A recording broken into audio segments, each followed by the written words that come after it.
സാധാരണ ഷോപ്പിങ്ങിന് പോകും. അപ്പൊ ഇവള് ഇത്രയേ ഉള്ളൂ, ഇവള് ഷോപ്പിങ്ങിന് അത്രയില്ല, ഇത്രയേ ഉള്ളൂ. അപ്പൊ അവള് ഷോപ്പിങ്ങിന് പോകും.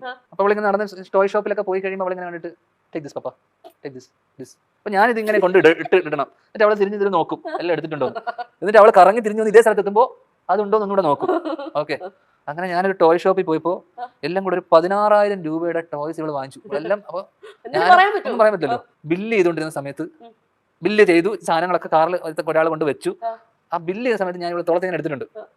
അപ്പൊ അവിടെ ഒരു ചെറിയൊരു ബോള്, ഒരു 10 രൂപയുടെ ചെറിയൊരു ഇങ്ങനത്തെ മറ്റേ കുട്ടി ബോൾ, ബൗൺസിംഗ് ബോൾ പോലെ സാധനം. ഈ ബൗൺസിംഗ് ബോൾ വേണം എന്നിട്ട് ഇവിടെ കരച്ചിലേക്ക് കഴിച്ചു. അപ്പൊ ഞാൻ ബില്ല് ചെയ്തല്ലോ. ഓക്കെ, ബില്ല് ചെയ്തെല്ലാം കഴിഞ്ഞിട്ട് ഈ 10 രൂപയുടെ ബോൾ ഞാൻ പറഞ്ഞ ബോൾ വേണ്ട, അതിങ്ങനെ എറിഞ്ഞു കഴിഞ്ഞാൽ കൊള്ളുമൊക്കെ ചെയ്യില്ല, ഹാർഡ് ബോൾ അല്ലേ. അപ്പൊ ചെറിയ ബോളായിട്ട് ഞാൻ പറഞ്ഞത് വേണ്ടാന്ന് പറഞ്ഞിട്ട് ഇവളൊന്നും മിണ്ടിയില്ല. കാറിലെത്തിയപ്പോൾ ഭയങ്കര കരച്ചിലൊക്കെ ആയിരുന്നു. ഈ 10 രൂപയുടെ ബോളിന് 10 രൂപ, 16,000 രൂപയുടെ കളിപ്പാട്ടം വാങ്ങിച്ചു. ഇവള് വീട്ടിലെത്തി. ഞാൻ നോക്കുമ്പോൾ ഇവളില്ലേ ഈ വീടിന്റെ ബാൽക്കണി, ഞാൻ കുളിച്ചിട്ട് വരുന്ന സമയത്ത് ഇവള് ഈ 16,000 രൂപയുടെ കളിപ്പാട്ടം പറമ്പത്തോട്ട് വലിച്ചെറിയാ. എന്നിട്ട് എന്നോട് പറയാ, വേർ ഈസ് മൈ ബോൾ.